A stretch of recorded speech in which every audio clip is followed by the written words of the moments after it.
Baik, bismillahirrahmanirrahim. Assalamualaikum warahmatullahi wabarakatuh. Bertemu lagi dengan Bapak di sini. Masih masuk pada pertemuan ke-12. Ini merupakan part 2, di mana yang sebelumnya kita sudah mempelajari tentang pendekatan AIDA untuk presentasi penjualan ini. Berikutnya setelah kita belajar tentang AIDA, kemudian persiapan dan seperti apa presentasi yang efektif itu, berikutnya adalah yang presentasi yang efektif juga memerlukan alat peraga untuk lebih memaksimalkan lagi presentasi yang kita lakukan. Nah, alat peraga yang bisa digunakan untuk presentasi bisnis itu berbagai macam. Yang pertama ada produknya sendiri, kemudian ada katalog, ada leaflets, sampai ke model miniatur. Kita akan jelaskan satu persatu ya. Nah, alat peraga yang pertama yang direkomendasikan itu adalah tentu produknya. Nah, kenapa harus produknya? Karena dengan adanya produk, konsumen bisa melihat secara eh, langsung, kemudian juga bahkan bisa mencoba dari produknya, kemudian juga bisa membayangkan apakah produk itu sesuai dengan keinginan atau sesuai dengan kebutuhan dari konsumennya. Hal itu yang menjadi pertimbangan untuk nanti eh, terdapat dealing point atau tidak dengan calon konsumen tersebut. Yang pernah Bapak alami sendiri untuk di bidang perusahaan IT itu produk ini sangat penting. Sehingga ketika kita presentasi terhadap calon customer, kemudian kita sediakan juga produk yang bisa langsung digunakan oleh customer. Bahkan disediakan akunnya tersendiri, kemudian trial di situ dan langsung bisa memberikan komentar dianya apakah ini terlalu sulit untuk digunakan atau ini cukup mudah digunakan atau ada masukan. Nah, permintaan-permintaan seperti itu yang bisa nanti menjadi bahan untuk di link point di presentasi tersebut ya. Kemudian di industri sales otomotif mobil juga sama, produk ini sangat disediakan oleh dealer sehingga konsumen bisa mencoba langsung mobil yang akan dibelinya dan kita bisa menjelaskan sambil konsumen itu mencoba mobil atau test drive ya sehingga konsumen bisa merasakan betul bagaimana kualitas dari produk mobil tersebut dari sisi kecepatannya, kemudian kenyamanannya. Kalau keamanan ya tidak mungkin kan keamanan dibenturkan begitu mobilnya tidak mungkin kalau untuk keamanan. Tapi kalau untuk keamanan kita jelaskan airbagnya ada berapa, posisinya ada di mana saja begitu ya. Kemudian juga ya produk ini ketika ada di hadapan pelanggan kita bisa menjelaskan eh, bahkan menjelaskan semua keistimewaan produk itu ya, semua manfaat atau semua fiturnya.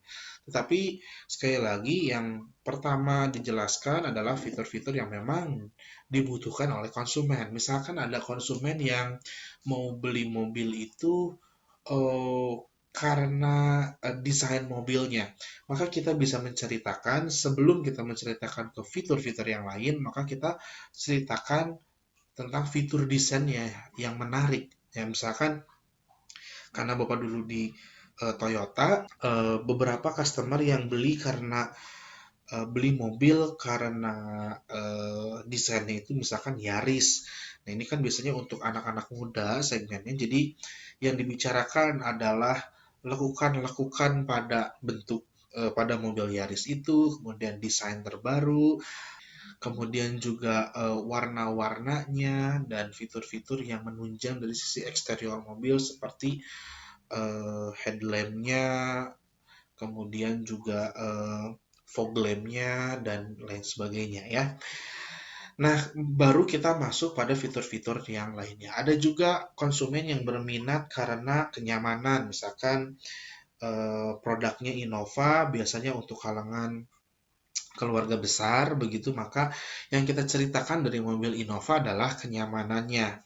Ada juga yang beli mobil karena iritnya, misalkan mobil Agya atau Kalia ya, maka kita ceritakan yang Kalia, yang kenapa ini bisa menjadi irit, kemudian ini rajanya di LCGC begitu saudara.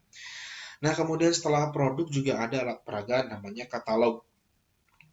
Katalog, leaflets dan brosur ini sebetulnya hampir sama ya. Di dalamnya ada gambar, kemudian di dalamnya juga ada informasi tentang produk, tentunya ada informasi tentang fitur atau manfaat dari produk tersebut. Cuman kalau katalog ini biasanya lebih dari satu halaman atau lebih dari satu produk dalam satu media namanya katalog.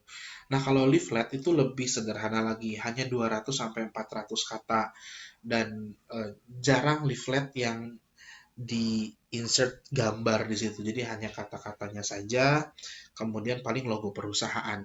Nah, kalau brosur ini biasanya per produk satu brosur. Kemudian ukurannya ada ukuran A4 dilipat-lipat begitu jadi 4 lipatan. Dan di situ ada fotonya, ada kemudian keterangan dari fitur-fitur yang ada pada produk tersebut. Misalkan pada saat membuat brosur mobil, maka di situ ada foto mobilnya, kemudian jenis-jenis mobilnya, kemudian juga ada keterangan fitur dimulai dari mulai dari eksterior sampai ke interior, bahkan sampai ke bagian mesin. Kemudian ada juga film. Nah, ini film juga bisa digunakan sebagai alat peraga ketika kita presentasi. Oke, nah film ini juga bisa membuat audiens break sebentar dengan presentasi saudara sebagai presenter, lalu melihat atau menonton film ya. Tentunya film yang diputarkan dalam presentasi saudara harus berkaitan. Sebetulnya bisa memutarkan film di luar presentasi. Ya, misalnya untuk sebagai hiburan saja, tapi dilanjutkan dengan uh, break atau ice breaking yang sesuai dengan film yang Anda tayangkan. Kemudian juga ada beberapa produk yang menggunakan alat peraganya adalah model miniatur produk, seperti halnya kalau saudara jadi marketing di bidang properti ya, seperti itu rumah atau ruko dan sejenisnya, apartemen, itu memerlukan model miniatur produk. Dan juga ada sales kits. Nah, sales kits ini alat yang digunakan oleh marketing yang isinya bukan hanya foto dan keterangan produk, juga tata cara bagaimana produk itu digunakan ya, dan juga bagaimana langkah-langkah Anda sebagai marketing untuk memberikan pelayanan terhadap pelanggan. Jadi sales kits ini ya menjadi buku panduan Anda menjadi tenaga penjual begitu.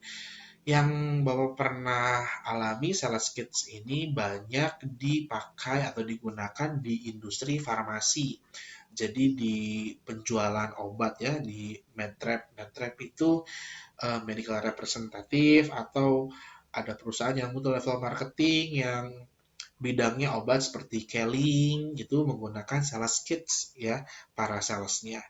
Jadi sales kits itu bentuknya tebal, setebal buku, kemudian biasanya didesain dengan bagus ya, dengan kulit yang bagus, covernya, kemudian gambar-gambarnya dari situ dengan yang bagus juga gambar-gambarnya dan ada keterangannya dan juga ada panduan untuk kita sebagai sales. Nah, itu semua bisa diperagakan di depan calon pembeli ya, calon pembeli atau calon customer. Nah, tujuan kita menggunakan alat peraga tentunya untuk mengutarakan keistimewaan produk melalui indera penglihatan. Ya, seperti ini ada um, penelitian yang dilakukan oleh Paul McCauley opsit yang menyatakan bahwa manusia itu melakukan reaksi terhadap rangsangan. Ternyata persentase yang lebih besarnya itu adalah dengan mata, dengan penglihatan, kemudian baru diikuti dengan pendengaran, dengan penciuman, perabaan, dan rasa. Namun sebetulnya ini tergantung produknya. Kalau produknya makanan, tentu penglihatan dan rasa itu yang diutamakan ya. Tapi kalau untuk pada umumnya, ini secara umum seperti ini persentasenya.